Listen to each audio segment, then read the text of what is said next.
Scenes at Edinburgh Airport this morning as around 150 Dunfermline fans heading for tonight's match in Iceland were told that their plane had failed to turn up. Seats for half the supporters were eventually found on a flight from Glasgow. A short time later, a small plane was located to take the remainder, although they'll arrive at this evening's game with just minutes to spare. I've seen Dunfermline win the cup in the 60s. I'm a granddad now, and I've never actually seen them abroad. I was at West Brom, England, if you want to class that as abroad, but this is my biggest, apart from winning the Scottish Cup, to go there and see my beloved players in Europe, and it's a right downer today. Terrible. Hard football fan looking forward to travelling to your club's first European tie in 34 years. Oh dear, on the day of the match. You get to the airport for your 9 AM flight only to be told there's a slight problem. There's no plane to take you. Well, that's exactly what happened to Dunfermline fans today, as our chief reporter David Cowan now explains. Supporters of clubs who regularly play in Europe won't understand the agony Dunfermline's fans went through. Over 140 of them arrived at Edinburgh Airport to fly to Iceland for their tie against Hafnarfjörður, the Pars' first match in Europe since 1970. They've been looking forward to it for months and have paid out hundreds of pounds. Then they're told that their plane hasn't turned up. In my lifetime, this is the first time we've been in Europe. The prospect of doing everything I can to get there and then being let down by we don't know who at the moment, and possibility of not getting there for the game is just devastating. The flight was organised by a travel company recommended by the SFA. Sportsfair claimed the delay was out with its control. By mid-morning, there was good news and bad news. Air Iceland could fly out 77 fans from Glasgow. The supporters organised a ballot to choose who would go. The guy's now working and tells us, he'll put his house on it, allegedly, that there'll be another plane here this afternoon to take the balance over there and we'll get to the game in front. Now, I can't say any more than that because that's what he said. In that bucket, there are numbers 1 to 77 and 64 blanks. I've drawn one, my mate's drawn one, and my other two aren't, so we're obviously getting split up.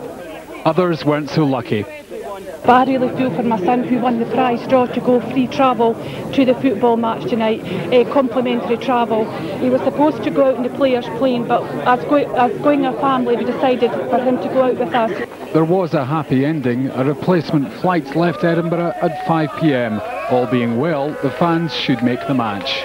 Tonight, the last of the Dunfermline fans are finally on their way, hoping no doubt that the result will make up for everything. The club, meanwhile, is promising to pursue Sportsfair for a full explanation. David Cowan, Scotland Today, Edinburgh Airport. Well, staying with football, they've had to wait 34 years to see their team in action in Europe. But with kick-off just 2 hours away, dozens of Dunfermline fans are still not sure they'll actually get to the match in Iceland. 140 of them were stranded at Edinburgh Airport after their charter plane didn't arrive. Nigel Robson takes up this Norse saga. This is an important trip for the club and the supporters because it's the first time in nearly 35 years Dunfermline's played in a European football competition. Frantic negotiations followed the aircraft's no-show. After a ballot, half the supporters were bused to Glasgow where there were seats on a scheduled flight to Reykjavik.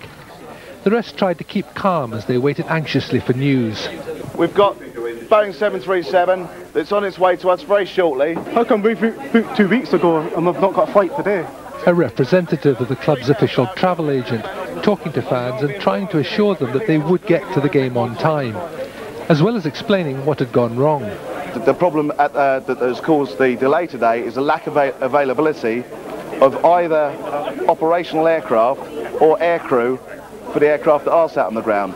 Throughout the day at Edinburgh Airport, frustrated fans said they were determined to make it to Iceland.